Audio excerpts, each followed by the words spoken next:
Presence, the podcast for everyone interested in bodywork, embodiment, and somatic practices. I'm Andrew Rosenstock, your host and guide on this enlightening journey. With my expertise as a somatic movement therapist, yoga therapist, and certified Rolfer, I'll merge clinical insight with real-world experience to enrich our discussions with our guests. Through engaging and informative talks, this podcast delves into mind-body paradigms, offering insights and strategies to empower personal growth. Your support is vital for our grassroots and lo-fi production. If you connect with our content, please leave a positive review and subscribe on your preferred platform. Your engagement helps us reach a broader audience and supports our mission.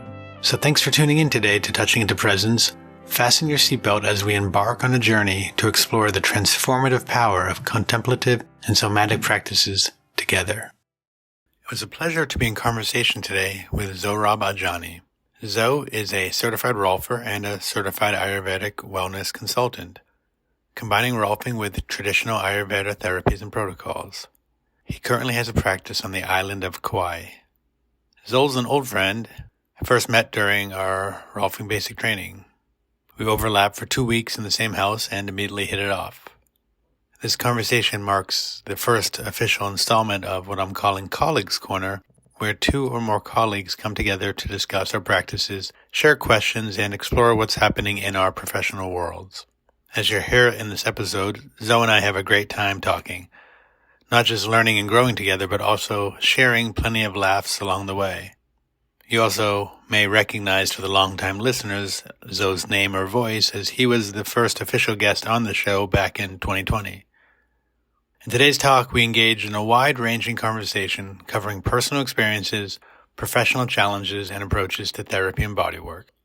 We discuss balancing work and family life, the importance of continuous learning and exploration in our field, and the value of connecting with clients on a deeper level through various techniques. The conversation touched on different modalities, including craniosacral therapy, Rolf movement and meditation, emphasizing the importance of understanding underlying principles and adapting approaches to meet individual client needs. Anyways, enough of me and my little beginning talk. I'm excited to share this as I really appreciate Zoe and just had a great time in this talk. So without further ado, let's begin. Hey, Zohrab. finally. It's so unfair because I'm looking at the color where you are and just the light and think, wow, like it's so cold here. It's so dark and gray where we are. And it is so, I know it's so lovely where you are. And just think, yeah, some of us made better choices in life. Good to see you again, friend. Good to see you again too. Yeah. Finally. Yeah, I've been busy with my newborn. Yeah, man. It's time consuming. I've been thinking, I don't know if I've talked with you about this, but I've been thinking for a while of one of the things when I have time for anything podcast, which is hard because I have a pretty full client load now and baby and dog and wife and other stuff. But when I one of the things I would like to do is have something that I kind of almost in my mind call Colleagues Corner, where it's colleagues coming and talking, because that's one of the things people have said that they like about the podcast is a way of hearing other practitioners in conversation. And, and that's one of the interesting things in with Rolfing, but also with other embodied practices. With Cranio, I have it with other practices where there's not so many people, so people will be in an area and kind of by themselves. And so having to, maybe they don't get to engage with other colleagues, but they get to then hear a conversation and say, oh, that there's some pieces that fall in that help them out. And so in some way, while I've kind of done it before, I think you'll be my first official Colleagues Corner, which is also it's pretty apropos unintentionally, because I think you were the first I think you were the first guest I ever had on the show. I think I was in India or something. You were in India. We actually, you may remember this, but we had an amazing talk, and then I actually didn't record it. And then and then we had to do it again, which was also such a great lesson in terms of how not to do things again, or how to so good. But anyways, for now, I am. Shit, am I recording? Yes, I am recording. um, and yeah, we get to have a bit of like colleagues corner and talk about stuff because you and I do talk about stuff, but I know we've We also do. trying to find time to like there's things on the mind to share, to talk, to just to share and get other insight of sorts. So I'm Yeah. happy, yeah, happy to be here with you. Yeah. No, it's great. I think it's a great idea. That's the one thing I've enjoyed. I wish I could hear more of just kind of just you get on and just start talking about whatever you want to talk about, and just kind of see Mm-hmm. where it goes from there. But I'm looking forward to it. Uh, ever since you talked about it, I was like, oh yeah, that would be great. Just ramble on, do whatever you want.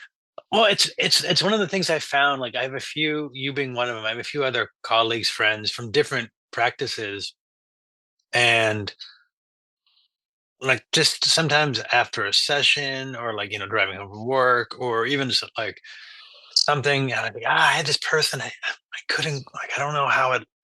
What was I missing? What was I? How or like I've got these five people. Well, like I'm something similar, or I got this client I really didn't like, whatever it is, to just have Yeah, someone to like share with who's like, because I mean, I love my wife, but she still has no idea what I do for work. yeah, yeah. No, Like, totally. Yeah, so, so to talk to people and be like, hey, Zoe, healing might be too strong of a word, but it's supportive, it's nourishing, it's yeah, something really nice about it. So, um, yeah. and I am grateful that in general, outside of this podcast, that you and I have the relationship where we get to be complete idiots. I'm still laughing at that conversation you had with someone when that you mentioned, you knew me and they were thinking how serious I was, and you're like, he's an idiot. Yeah, yeah, I did. Yeah, the guy I met, he was a sweet guy, but it was just like he just, it was cute. He just kind of saw that you were talking to some really awesome people, and that you had something to say about these topics. And I just kind of looked at it, and I'm like, no, dude, he's an idiot. Like, you just talk to him. It's not a big deal. It's so Don't look at true. him. Yeah, it's so true. I am a goofball for sure. And it is. Yeah. I mean, so I Um, even told him, I was like, yeah. Whenever he's on the podcast, sometimes I'm just like, Andrew, just shut up a little bit more so I can listen to the other guy talk. And he's like, oh, really? And I'm like, you can talk to Andrew any way you want to talk to Andrew. yeah, He'll be fine. He can take it. yeah. And calling that out. I think as the 4 years have since I started the podcast have actually really taught me how to listen more. I Yeah, won't listen to you today, but to others how to listen more. It's actually been really helpful for that, and not just for like and interviewing, but also with like clients and how to be with others more. A colleague actually gave me a compliment once where he said like a few years ago, he was like, you sound like you sound like you're getting better at like, at interviewing. And I was like, oh, that's an unintentional thing. Like, cool, yeah, yeah, cool. All right. So yeah, you mentioned a few topics you had. yeah, Is there any of them in particular you're like, yeah, that's what I want to vibe about? yeah. I guess right now, and I'll just kind of use my own current life experience of being a Rolfer. Hmm. It's 6 years, coming up 6 years, and about now you start thinking about the advanced training, or you start thinking about inviting other modalities. I think it's been a very confusing time for me, Mm-hmm. to be honest with you. I've wanted to do advanced trainings, and I've wanted to do other trainings that are like visceral manipulation, or craniosacral work, or all these other things. But it's to be honest, it's very confusing. It's just I don't know what do I actually like need, And some people will say, well, what is it that you're doing in your practice that you feel like you need to learn more, you know? And every time I do that, the next person I get, I adapt, I figure things out, and I, kind Hmm. of go from there. And Mm. yeah, so it's I don't know. yeah, I'm just in a place where I'm just like, and I've talked to other Rolfers about this, Mhm. and they're kind of just like, if you don't know, don't do anything, you know? But I'm kind of like, Mm, yeah, but I feel like I need to do something, you know? And I've yeah. heard the advanced training. I guess I'll be wide open, and I'll be like, Hmm. I've heard the advanced trainings at the Rolf Institute are super biomechanical, very like structural oriented stuff. And then I've heard some people say, no, it's not. It depends on the teachers. It can be movement oriented too. Hmm. Um, I'm just, I'm just not clear about like, do I want to spend my money there? Do I spend my money in visceral manipulation? Do I spend my money in all these other things that are available? Is is there going to be a time where the Rolf Institute starts offering more visceral manipulation workshops or cranial style workshops? Because I know there's plenty of teachers out there that are Rolfers, that are doing this work, and I don't know. It's just Mm, it's a weird place I'm in right now. You know, I yeah. mean, I have a nice practice. It's a full practice. There's nothing wrong with it. It's more so. Um, uh, what else do I need to do? So that I can show up in a different way when somebody needs that. Yeah. I mean, I appreciate the openness and the honesty, but I want to for people listening who maybe aren't rolfers, I would say the same question I think could be going for almost anything. You've been doing something for a while, and especially in this case, some embodied, form. So maybe even someone wasn't a rolfer, but they were a visceral person, and then Yeah, they did that for a while, and they say, okay, well, what next? Or they were a dancer, and they said, okay, hey, well, I've done this for a while, what next? I think it's a really valid question. But in this case, because you and I both are rolfers, we'll kind of use that framework and even in some of that yeah, that training stuff. And I think one of the things you said, as I understand, you hit the nail on the head, is at least I think in almost any training, but in the Rolf Institute, it does depend on the teacher. I don't, yeah, and there's parts of me that are like, oh, I really don't like that, and there are parts of me that are like, oh, I love that. yeah, It is the because to some extent, when the way that I see it, at least when we come to our practices, we're coming as us, and so yeah, you Rolf, or you do body work as Zoe, not necessarily as the Rolf Institute, or not necessarily even as like as Rolfing per se, because you might work on someone and they'll say, hey, this isn't what I thought Rolfing is, and you're like, no, this is how I Rolf, this is how I work. yeah, And so like there is a part that says, hey, that's great, but I also hear it being like, whoa, some sort of um yeah, something else. I can't speak for like I, I I can share stories I've heard as to like why the Rolf Institute doesn't do this and doesn't do that, but it'd be a bit hearsay. right, right, And well, another thing I will say is that I think one of the people who was in charge, who isn't anymore, had a big hand in that. That's one of the things I'd heard. And so with them no longer being in the commanding office, things could change. And so more could come in, and there might be other stuff. I yeah. mean, Ray and Carol at one point were teaching about dynamic cranial. It Mm. could come back, Oh, I didn't know but that. Mm. yeah, but as like a to leave that sort of part aside, the question I kind of hearing is like, you know, where to go when I don't really know where or what to do, and I think that's like Hmm. that's a really valid question, and of course I'm not gonna tell you what to do because it's No, that's no. Well, it's more so like, I guess, I like, for example, like the few workshops I've done, I've just been like, they would scream at me to do them. Like, you Mhm, got to do it. Like, this is like when I saw Duffy Allen do a workshop, mhm, I was like, I have to go do it. Or when I saw Kevin, and mhm, Karen McCallus do a workshop, it was like, it was a immediate yes. It was like, you have to. And both of those were totally life changing. mhm. And I haven't taken too many workshops, but when I do take them, it's really, really powerful stuff.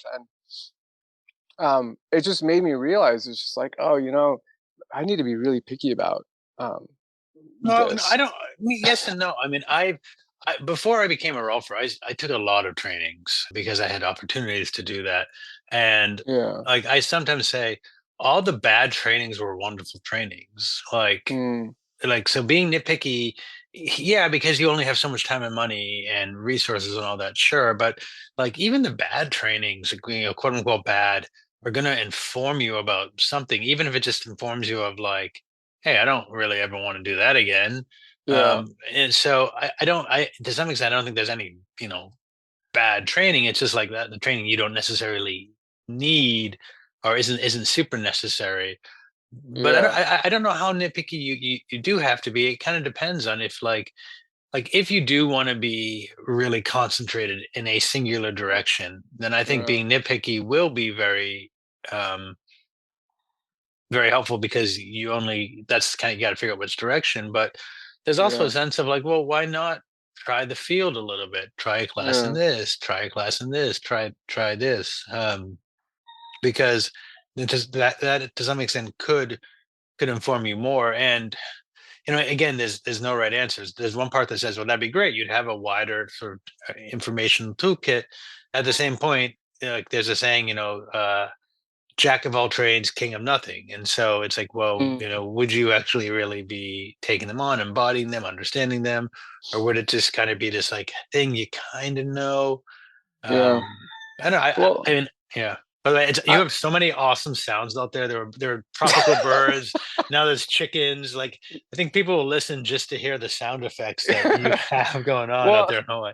yeah, and they'll come out more because it's time for them to start making noises. Sun's starting to, yeah, there you go. They're Yeah, gonna it's they're gonna awesome. creep in more. No, I Yeah. think so far the only thing that I've really um I, I think slowly what I'm starting to realize is that the work as what you do as Rolfing is, mm, I'll be criticized for this, but I'm gonna say it. It's just you know I don't think it's a complete system. Well, I don't think anything's a complete system. No, I know, I understand that. I think for me it's more so like so like take Ayurvedic medicine for example. Yeah, I think Mhm. it's a complete system, right? Where's the psychology? Where's the mind? Oh, Vedic astrology is in it. Well, Mm. I don't want to. I don't want to discuss. Let's not go that way. Let's Let's just not go say down that let's way. let's not go down that hole because it'll be a deep hole. But I think what I'm trying to say is the more and more I'm doing this work, the more and more I'm realizing that in the series, I I have to do a session that is, like we do a session 5, we look at the viscera in a non-specific manner. Mhm, Um, but I'm starting to realize more and more how important the viscera is. mhm, I mean, it is mhm, crucial. It is mhm, so important. Usually, when mhm, people come to me with shoulder issues or if they come to me with neck issues, I tend to mhm, go to their diaphragm. I tend to go to how their stomach is sitting, how mhm, their livers, how their liver's doing, and how the colon feels. And I don't have mhm, any like visceral training. Um, Mostly, I have most of my experience through just surgical experience mhm, of laparoscopic surgery and witnessing how the mhm, liver does have a motion. When mhm, we were doing taking someone's gallbladder out, I can see the liver moving. mhm, It has a motility, as they would mhm, say. mhm, When we're working on the stomach, mhm, there is something going with the mhm, stomach. You can see the esophagus, you can see mhm, all these things. So that mhm, has really informed my direction in terms of working with the viscera. And then, mhm.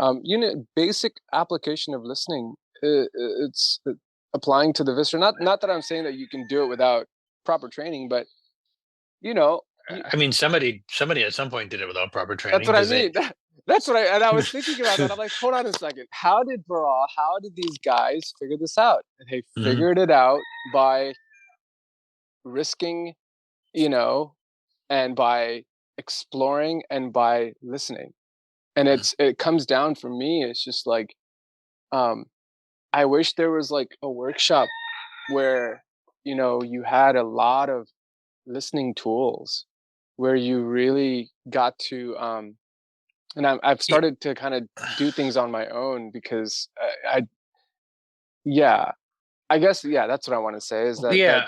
the Well, viscera is huge, massive place of change, you know? yeah, I mean, there's so many parts of it. I would say there are many workshops on listening, even if they aren't called that. I would guess a lot of what you were doing in Kevin and Karen's workshops was listening of sorts. Oh, so much listening. Yeah. Um, Depending on the cranial teacher, I think a lot of cranial is learning how to listen with your hands to Yeah, very, very subtle, soft movements. yeah, And similar, depending on the visceral teacher, a mm, lot is that. yeah. And again, depending on the Rolfing teacher. But you know, I want to go back a second, just think about the complete system, because I think I think no, no, I think one of the reasons why Ayurveda is a complete system for you is it's a philosophy. Yeah, there's something behind it, And power. I think for me, when I think of Rolfing, I'm definitely informed by Maitland's uh, work and what he brought to it. And so, like spacious body in particular, Mm, I think outlines a philosophy. And when that philosophy, the philosophy of Rolfing, I mean, he brings a lot of phenomenology into it. But I think when you have that as an understanding, as a backdrop of Rolfing, I think it actually kind of could be seen as a complete system. You know, the way I sometimes say, "What is Rolfing?" I say it's helping someone align with gravity. Well, what's gravity? But the nature of reality. You are helping yeah, people align with the force that of reality, and that is not just a physiological thing. It's posture is not just physiological. It is attitude in that too. So I actually think Rolfing could be a complete system, but that's for me. And you know, the whole joke is there's as many ways to Rolf as there are Rolfers. So I just want to put that in there and say um, I, I don't fully agree with you, although I also agree with you. I get what you're saying. yeah, I'm just trying to throw that in there. Um, yeah. but I think you hit a good point, which is like you're in some way. I mean, it's hard to know because everyone kind of comes into it from different places, and so where I hear it is like you've got so much information, and that Yeah, information is saying that it's like there's more you need. You don't know what that is. yeah, Um, Listening or like in some regard, I'm hearing you like definitely skew towards the viscera, and so part of me is saying, well, just even because you've been so curious about it, why not? But I actually I was in email with a colleague I haven't met, but we were just chatting, and he's a really lovely guy, and yeah, he was going to do Baral training, and I suggested to do training with Jeff Birch, and yeah. interestingly, he said, "You've convinced me," and I was thinking, "Oh man, I wasn't actually trying to convince you." That's like I was like, "Oh shit, that's a lot of pressure for me," but I will say that the training that I didn't really have too much interest in doing visceral work, partly because I found Baral amazing, but I found the community less amazing in a way. Like I don't Mm, know, there's just for me generally whenever there's any like there's dogma and praising a leader. yeah, I'm usually, which I know the Raw Institute is full up too. I get that, so I'm usually yeah. like, ugh. But I ended up taking class with Jeff honestly just because I'd had him on the podcast a few times and I really liked him, and I was Mm, like, I'll take this. And it was really game. I mean, that's game changing, so cliche, but it changed. It was practice changing. But yeah. it was also for me the way, at least what Jeff teaches, it's not about visceral training per se. It is, but I think it's more than that. It's really Mm, about listening. Actually, now I'm kind of putting that yeah, together. yeah, It's really about listening and bringing in biomechanics with this movement force that isn't necessarily biomechanical, although there are mechanics to it. The yeah. motilities that you're talking about, it's pretty. I don't know. I've found it pretty awesome, but also it's not for everybody. Like I think there are people who are totally fine to do their basic Rolf training, maybe do advanced training, or maybe stick as basic, which I know you sign a contract you can't, but maybe they do, and and that's all that they need to do. And there is nothing wrong with that. that is for some, but people like you and me, maybe we're more curious, or which could be a flaw as well. I'm not saying that's a good thing, and so want to do other stuff, but I do want to like highlight that it's not necessarily, it may not necessarily be required for everyone. But then I'm also thinking about, and this will sound really bad, but with that class we did where there was someone who had been rolfing for a long time, and you and I both were like, wow, like they've been doing it this long, and like that was their listening skill, like how their Yeah, perceptual skills hadn't really gained, and yeah, it was kind of fascinating. yeah. And I think that also comes down to the other topic, which I'm fond of, and I'm really curious actually about the community and how much they implement this in their own daily life. Is, do they have their own meditative practices? It could be oh yeah, it could be walking, and it doesn't have to be, sit on a bench and meditate, but it's, yeah, you know I think it's personally, I'll just interrupt for a second.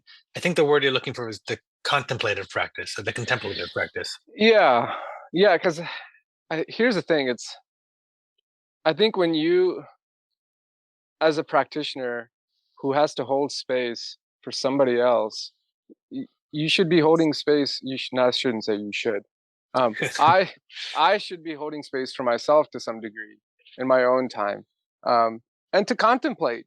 Whatever that means for you. I'm always curious. Like, I I'll just say I think it's really important. I think Yeah, it's very important to sit with yourself or read or walk in nature or do something where you're not engaged in um, anything, other than just to tolerate your own company. nobody tolerates your company zone. Nobody, even Abby doesn't tolerate you. I'm barely getting no. Yeah, I mean, again, I think it's one of the flaws of us being conversation is that we have so much similarities and overlap. So I think both of us are people who find the meditative and the contemplative practices beneficial for ourselves, and I would say I think very beneficial for the work. And Yeah. I don't know if I've had this conversation with you. I've had this Mm, conversation with other people. I don't think we've Sort of. talked about this. Oh yeah. So I've chatted about this with other people that there some of us. So again, there's a bias. The people who are more contemplative driven think it should be a part of the whole practice. I mean, in my phase 3 with Ray, I think we'd start with like one of two meditations every day in class. Like that was how we started class. Was Yeah. um, a few different, like there were two that I remember at the top of my head. I think we usually start with one or the other. And so for me in the Rolfing practice, that was a lot of what it was finding a still space in yourself when you would go to Yeah. work.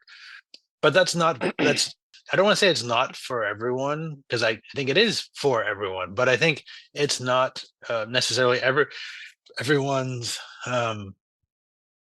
current compass. Uh, but I also like I do. It'd be hard to actually know for sure, but I do find that the many of the people I've met that I think I practice similarly with and I would recommend have contemplative practices, and some of the more what I might consider aggressive, or the the people I'm not that interested in referring to, Mm, don't. And I mean, also, like, they're not interested probably in referring to me, so it's not like yeah. better or worse, but we have different views to it. So you and I have that similar view of, like, it's so. I mean, to tie it into the other topic of listening is like, well, how do you listen when there's all this noise? Right. Joy, because it was in my phase 3. I was watching Sarah Bayer. I hope I got her name right, last name correct. She was our phase 3, one of our phase 3 teachers, and I won't forget this. But she was doing I think she was doing a session 2 or something, or session 1. It was a 1, and it was the first time I saw her work. And the initial parts of her working, I was looking at her hands and technique and stuff, and then all of a sudden, this little question kind of popped spontaneously into my head, which was, what's going on in her brain? Like, what is she thinking about? What is she not thinking about? Where is mm, Sarah? mm, And it was so beautiful because just for a split moment, I could feel how present she was. mm, And it was so moving. It just brought me to tears, and I had to kind of back away because I realized in that little moment that, it really matters. It really matters what the practitioner is doing within themselves mm, as they're mm, working on somebody else. mhm, And I think that that is something that um, affects the session. You mhm, know, um, mm, it's it, and I guess I'll pull it from with Duffy's workshop. She was talking about how Rolfing is like kind of like a ceremony. It's kind of like a yagya or a fire ceremony in my head. You have mm, this table in the middle of your room. You're doing preparatory work, analysis, getting all my wood and my cow dung ready, and then you know and then I talk to the person. I'm saying my mantras for my fire, and then I mhm, get the person on the table and I start putting the first. I light the first camphor and put it into the uh the pyre. And so it's like this whole thing is this ceremonial thing that's happening in the practice. And if you see a proper Vedic ceremony, the practitioner is as keenly as they can, as present as they can be during that time, mm, mm, And I mm. think it's the same thing with Rolfing. I think we're kind of doing the same thing. We're we're providing a place for transformation, you know, and I think your inner transformation feeds into the collective transformation as a practitioner in your office, you know. Yeah, and yeah. So with that theory or that thought, I'm guessing you'd say that the more clear the priest is in the ceremony, the more clear the transmission will be, and so that the in this case the practitioner should be as clear as possible to be able to provide as much transformation. I'm guessing that's kind of what you're. Yeah, it's like when I was in South India doing Rolfing work with people I couldn't talk to. Mm, I couldn't mm, do all the fancy, okay, now slowly mm. move your knee to the blah, blah, blah, or Yeah, yeah, glide your finger. None of that stuff was available. And yeah. so plus I'm working, so I can't stop and go show them. It just wouldn't, there's just too many people. I didn't Mm, have time for that. So I had to find a place of silence within myself. I'm like, okay, hopefully what I'm doing here is going to, hopefully they understand, you know? mm.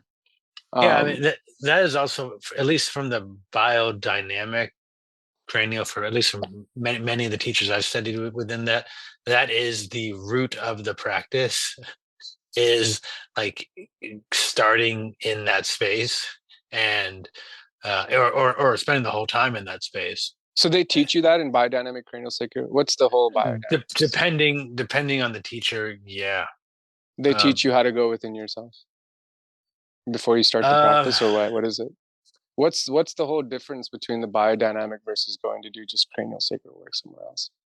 oh, I mean that's a longer story, but Is it? I don't. You can't give me like give me like a sentence or two or something like this. Um, I kind of can, but I'm sure I will piss people off from both camps. It's okay. Um, I mean, no, I mean, it's not that different than the Rolfing sort of falling out story, but the so the main most people know cranial because of a guy named John Upledger, who was Yeah. an osteopath who broke the osteopathic code in a way and started teaching something he wasn't supposed to because only osteopaths could do it. But he taught a more simplistic thing, a biomechanical approach. I think partly because it was easier to teach, Mm. but I don't know enough about him if he also, I don't know enough if he was also studied with the other school that, because Mm, even within osteopaths, there are people who are more biomechanically inclined and more biodynamically inclined, yeah. and Wasn't it they Upledger who taught Jan Sultanen yeah, the yeah, first yeah, time, right? It was yeah, something like that, yeah, right? A little story. yeah. Yeah. And it was also Upledger who I think helped bring Baral to the U.S., Yeah, yeah. which is Yeah. also why Baral is tied in with a lot of biomechanical folks. Sure. But the biodynamics, at least in cranial, which has similar roots, is looking at something a little bit more. You might call it spiritual. They deal with a slightly different fluid flows. Uh, the way that I understand in my bias is that biomechanics is included within biodynamics, but biodynamics may not be included within biomechanics. And Mm, so there are other tides, and there's a little bit more of a um, I don't love this word, but a spiritual practice to it. You're dealing with this. You're dealing a little bit more with embryology and the unfolding that happens in the process, and that spark of life, what they call the breath of life, mm, that is powering the whole unfolding of, one cell to two cell to four cell, the whole process, and mm, feeling that force uh, throughout a person's life, putting your hands on people and feeling that embryonic force. So there are similarities, but there are also differences. In order to feel that embryonic force, you need a you need to have a lot of quiet. You need to have a lot of space.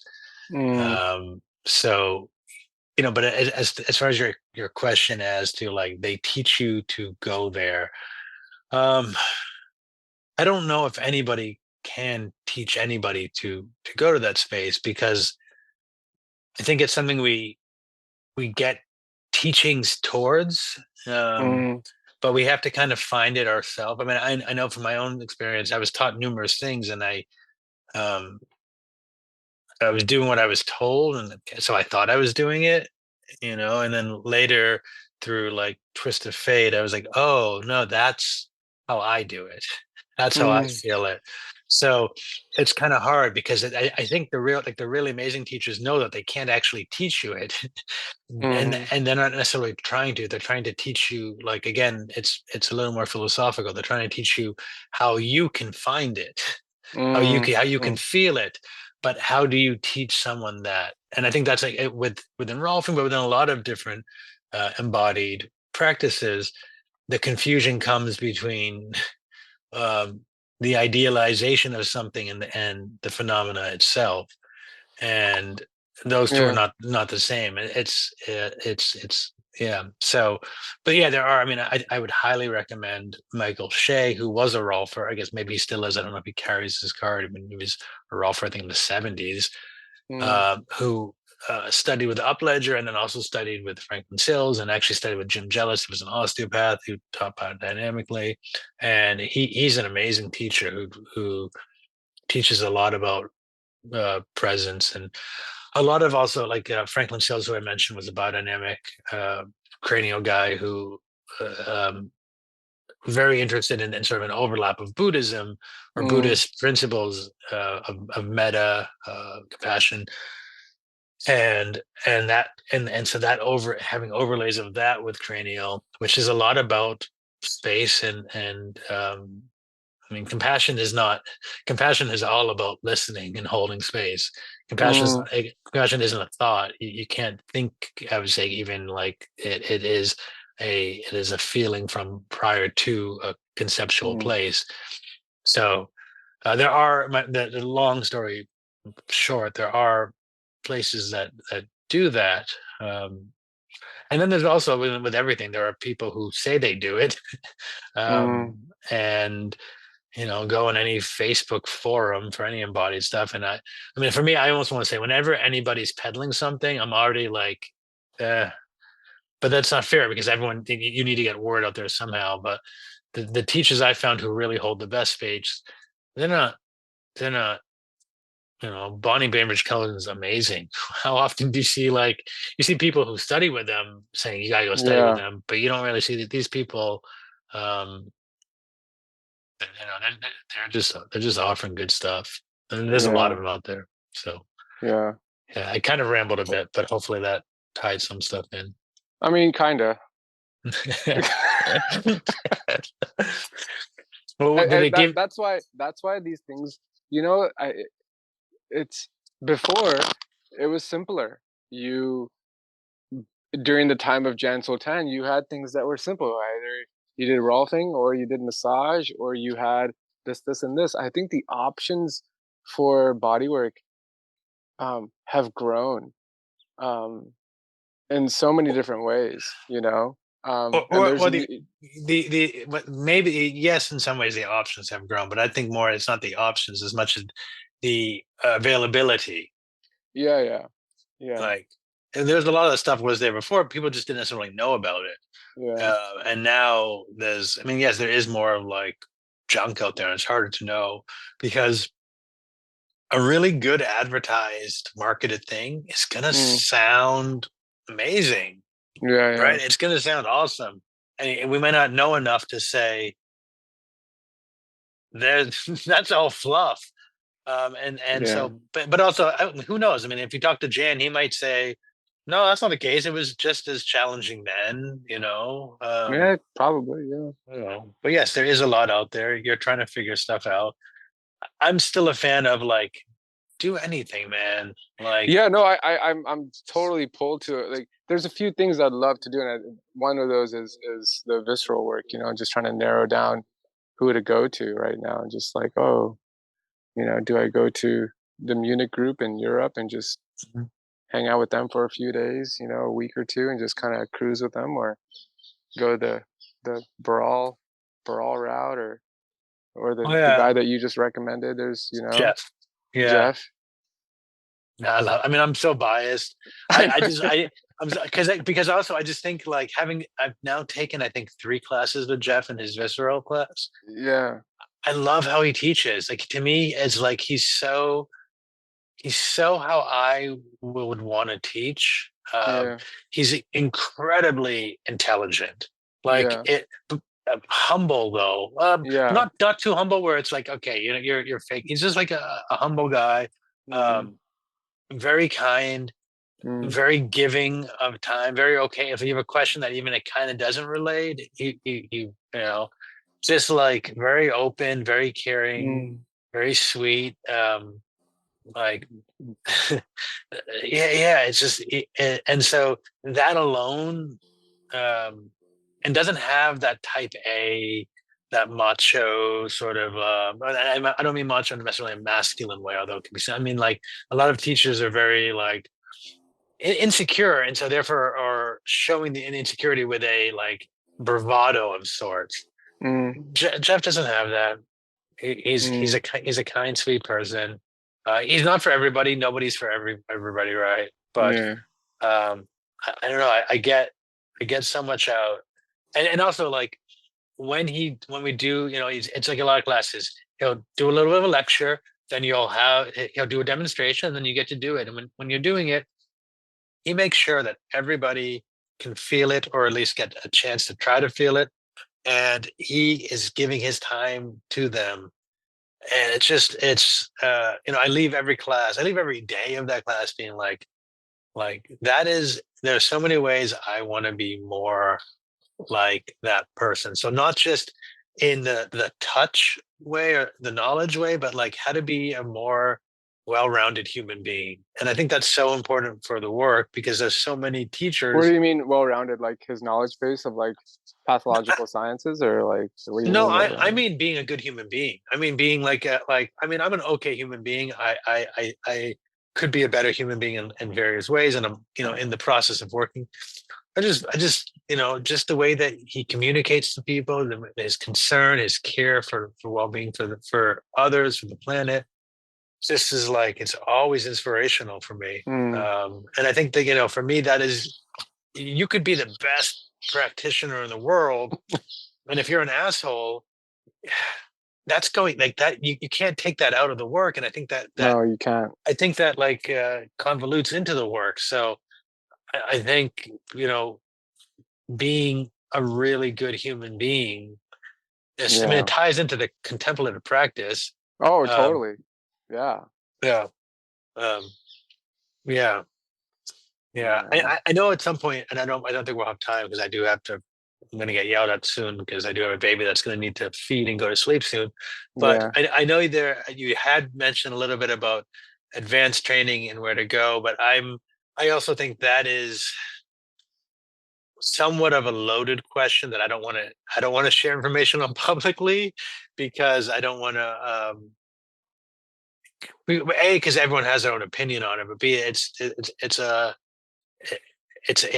bit of a loaded question in various Well, various I'll say ways. it. I wish that I could do an advanced training with a combo of Jonathan Martin and Duffy Allen, or a combination of you know, I have lots of combinations of teachers. Bringing Kevin Frank into these advanced trainings, Karen McCouse into these advanced trainings with somebody else. It's just I personally would secretly hoping that something happens and they offers, which I don't know if that's going to happen, but I would like that. I wish I would have done something in the past if I would have known that.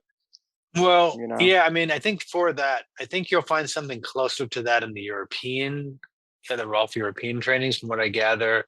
I mean, yeah. you and I, Pierre Paula is wonderful and brings in a lot of that, the well-roundedness.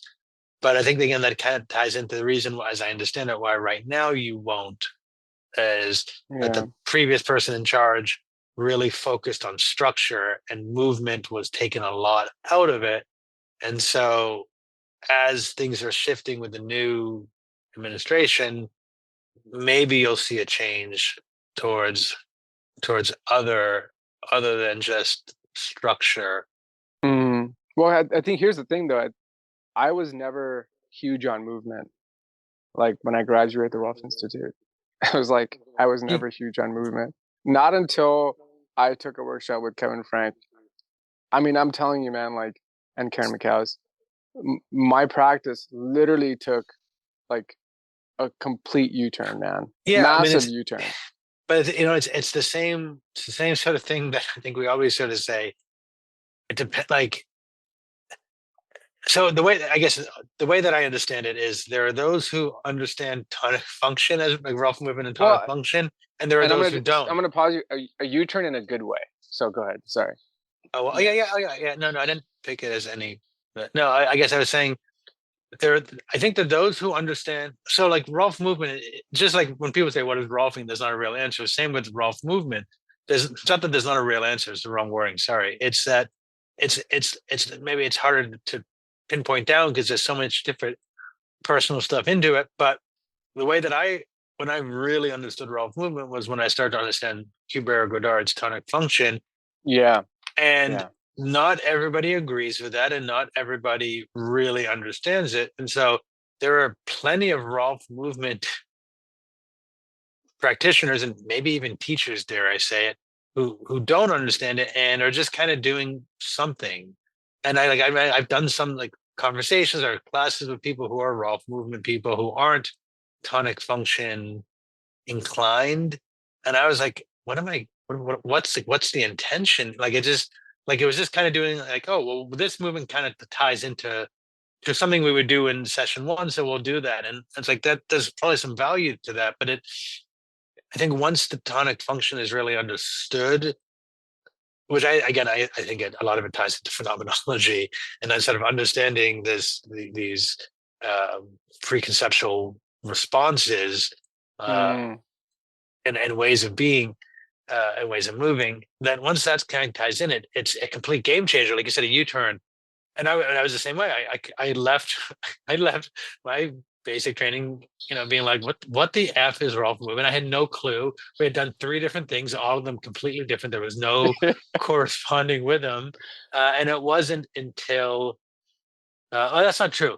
In my phase two, I had Lisa Fairman come in, and it was an amazing. We didn't know enough about it, but it was such an amazing class. But it wasn't. It, you have to do it that way in some regard, but at the same point, like you kind of need to really understand. at least for me, and I think for most people, you kind of really need to understand the whole 10 sessions and understand the whole sort of Rolfing paradigm Yeah. I in mean, order dude, to understand. we're getting so much, sorry, I Yeah. mean, listen, during the 10 doing the 10 series in itself it's a lot of information coming in. Mhm. And then you're trying to throw off movement. You're gonna need more time. That course is gonna be like 1,000 hours, you know what I mean? Like, but I get it. They were trying to integrate some of that in there. Yeah. But Yeah. I think it's important to maybe even have like, hey, when you're done with this, we recommend you do, these workshops to really help you understand the Yeah, but significance. again, you can't say that because No, you can't. no teachers like every. Well, I shouldn't say that, but many there's different factions, and so again, Yeah, yeah, like this isn't my silly sort of way. It's not the real truth, but there's like the tonic function ones and the not tonic function ones, and the not tonic function ones don't really get or agree with and I wouldn't be surprised if you found also a correlation of the tonic function and the contemplative and the non-tonic function and the not I wouldn't be that surprised because a lot of those are very aggressive people, but again the sort of the point I was trying to kind of get to before was for you the U-turn what I think nailed it for you was Kevin and Karen are amazing and they can teach in a certain way and that landed and it was a way where you could understand Rolf movement. But in my phase two, my teaching assistant, I don't think she was a tonic function person. And I remember seeing some of the movement stuff she was doing and kind of like some of it. But later when I look back, I was like, but how did that actually serve how did it actually serve integration? And it like just because we're moving doesn't mean it is that and we even with some of the if you kind of understand what we should be doing, we can be saying, okay, well, this is an exercise I was taught in my Rolf movement class. I'm going to put that onto this person, but it isn't actually the exercise needed for them. And so we can say, oh, this is a session 2 exercise. I'm just going to give it to someone in session 2, but it doesn't actually land on them because they're in session 2, but they don't need that specific exercise. mm, I think when you start to understand, again, I keep saying this word tonic function, but we start to understand those sort of principles. I make up movements every day. I mean, there are some I generally have as sort of standbys. yeah, You make yeah, something up because you start to see what is the response like. You start to do the APA, the anticipatory postural stuff. Where are they not moving from? And so you're able to really meet people in a way that allows you to meet them and to help them move yeah, from there. But that that is Rolf movement to me and to you, and that's not necessarily Rolf movement to other people. So yeah, again, we get into this sort of circular yeah, thing. Yeah. yeah, yeah. That's where all Yeah. this like coordinative outcomes are super useful. Um, and then even analyzing or looking at somebody and their structure, just asking different kinds of questions. Uh, yeah, it was just yeah. I Mm. agree. It's Yeah. different for everybody, you know. And I Yeah. haven't been exposed to too many raw food practitioners. I just, 3 I can count in my hand. So, and they were awesome, you know. Yeah. Well, I mean, a class, I think that's a really good class to look into. It's in some ways it's a bit basic, but I think that's actually good. Is Per Holland has these online classes. Yeah, And I there's did this that with him. yeah, He was he's man. great. He's awesome. He was a magician, man. That guy He's was he's he was awesome. also also great heart. Like Oh that yeah, guy, so loving, sincere. so sincere. Yeah. And so even being online, there's so much you can get out of that. Oh, it worked. It worked Yeah. completely online because it was really great. Was um, Uh, I was skeptical, but when I did do it, I didn't realize. Oh look, Ollie, your yeah, my dog dog's is coming to say hi. he's ready. He He's like, Dad, come on, let's go. yeah. But no, I highly recommend it. It was bomb.com. It was so good just to, and then to move with him and to, oh, look at him. He's so Like, cute. isn't he? Oh yeah. He needs so much attention right now because our daughter is getting a lot of attention. So Yeah. he's just gonna be here with me for a little bit. I No thought he'd come worries. down early. I thought he'd come down earlier. He just didn't know I was downstairs. No worries. Oh, I love him. Yeah, but he was Yeah. great. You actually do the movements and you have a Hmm? whole community online and you're all doing it together.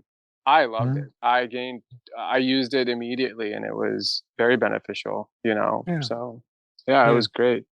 Yeah, so, I've been exposed to some good Rolf movement folks, and I Mhm. think he studied a lot with Kevin, I think. Yeah. He is. He So he was he's very tonic function. he's I mean, super tonic function. He also studied with Godard too, I think. Yeah, he yeah, did a little yeah, work with Godard. Yeah. yeah. Yeah. Yeah. So yeah, just to sort of wrap things up in some way, because I'm gonna have to go soon. Although Sure. I got my buddy here, so fluffy. He's so great. Yeah, I mean, I hope that in some way, like you or people listening as well, like have maybe more questions and more.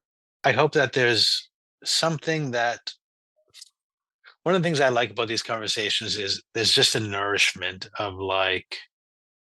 of being heard and also hearing another person that's so Mm, especially if we're like a little we're unsure of something, we don't maybe always want to voice that because I don't know this or that, and so to do that and to have someone be like, hey Zoe, or hey Andrew, like I hear what you're saying, and that's cool, can just be it can be supportive. So I hope even though in some way you might be more confused, I hope you feel a little more nourished, and I hope people listening, if anyone's made it this far, has maybe has they probably stopped at like 2 minutes or something.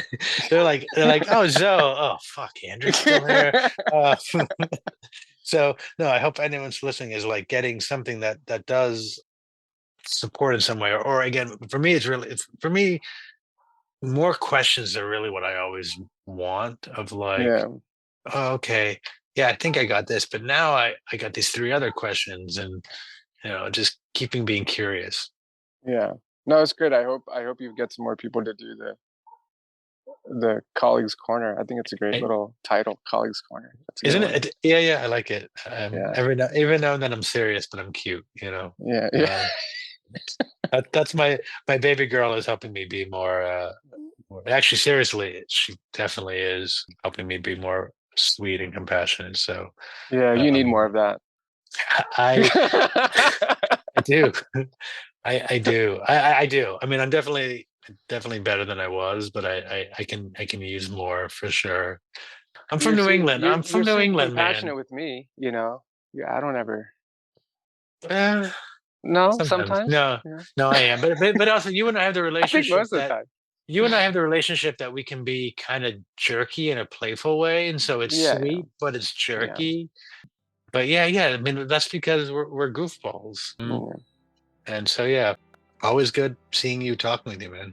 It's always great talking to you. And have fun with your little daughter, and hopefully you get some rest. Thanks for being Zoe. I'll catch you later. I appreciate it, Andrew. Thank you. Yeah, peace. Peace. Thanks for listening to us at Touching Into Presence. We hope you enjoyed today's conversation. You can find out more about Zoe at aztribe.com. If you enjoyed today's episode, we'd appreciate it if you'd leave a positive review of the podcast and subscribe to it through the platform of your choice. When you do this, it really helps other people find us, and we greatly appreciate your support. We look forward to hearing back from you and seeing you on our next conversation at Touching Into Presence. Bye for now.